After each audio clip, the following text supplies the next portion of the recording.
Hi guys! For today's video, namalengke ako at nakabili ako ng dalagang buki. Hindi sana ako bibili kasi ang mahal. Kaya lang ay magaling yung tendera na mag-convince para may bumili sa kanya. Biruin nyo, siya na daw maglilinis. Pero syempre, hindi naman yan yung reason kung bakit talaga ako bumili. Napabili ako dahil makikita mo rin naman talaga sa isda na fresh talaga ito. At bihira ko lang din makita yung mga ganitong isda dito sa palengke namin. Kaya naman ay napabili ako ng kalahating kilo. At nililisan na nga niya yan guys. Pero syempre, pagdating sa bahay ay hinugasan ko ulit ito ng 2 beses. Para naman ay nakakasiguro tayo na malinis ang ating lulutuin. Sabi nila masarap daw dito pag sinigang. O yung niluto lang sa tubig na may luya at asin. Na-try nyo na ba yun guys? Masarap po yung mga ganong luto guys, lalo na sa mga isda na galing sa dagat na katulad nito. Napaisip lang ako, bakit kaya dalagang bukid ang pangalan nito? Isamantalang galing naman ito sa dagat. Anyway, bago ko nga pala ito iprito ay naglagay muna ako ng asin sa mantika. Sabi nila ay ganito daw dapat ang gawin para hindi dumikit ang isda sa ating kawali. At habang nagpiprito ako ng isda, sinimulan ko na nga rin i-prepare ang ating mga sangkap na gagamitin para sa ating lulutong gulay for today. Yes po, magluluto rin po tayo ng gulay.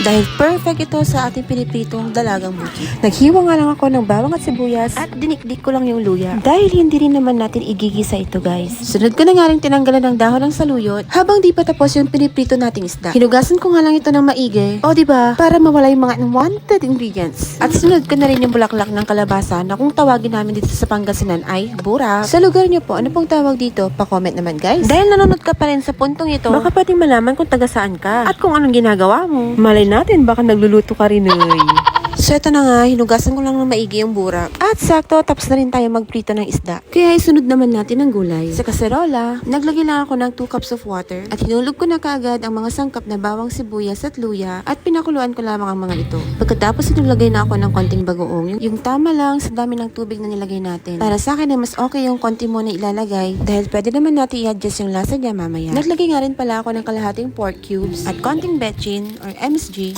At nung kumulo na, hinulog ko ng saluyot at burak. Pagkatapos ay naglagay din ako ng dried alamang para may pampadagdag lasa tayo guys. Mga 3 kutsara lang nito ang nilagay ko. Imekos-mekos lang natin. At pakuluan hanggang sa maluto na ng bongga ang ating mga gulay. At syempre, hindi mawawala ang tikiman time. Tikman natin. So ayun na nga guys, hindi narinig yung sinabi ko sa video dahil maingay ang aking background. Pero masarap ito guys. At heto na nga ating gulay at ang pritong dalagang bukid. Perfect combo. Kainan na guys. Pa-comment din kung anong ulam nyo. Baka pareho tayo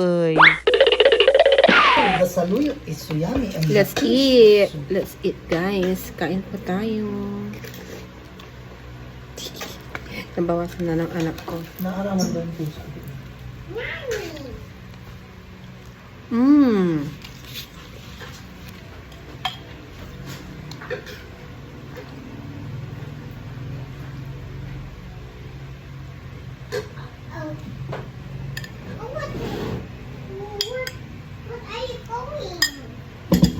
Come here na ako. Let's eat na.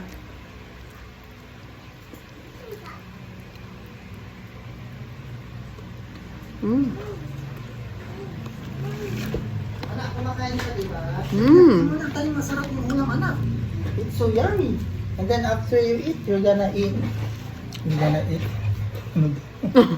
After you eat anak, you're gonna take a bath. Come on. Come on, let's eat, Nani. So healthy.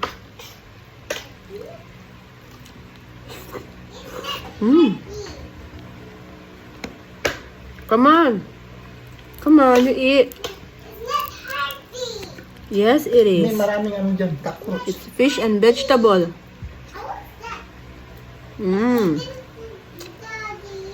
Halika na dito, tani maraming cockroach dyan.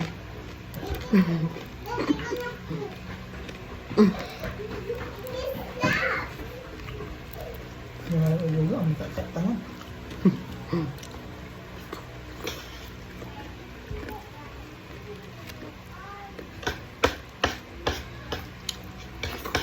Nexa!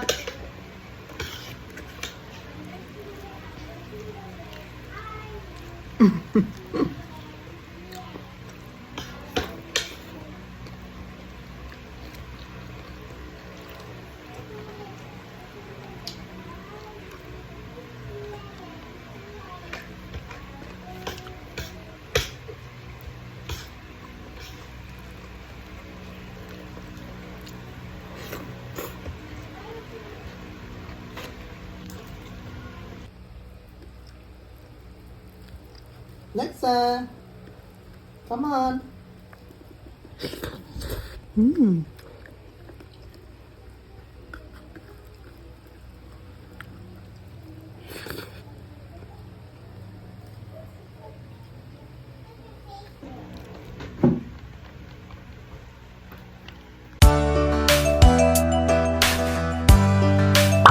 Nice!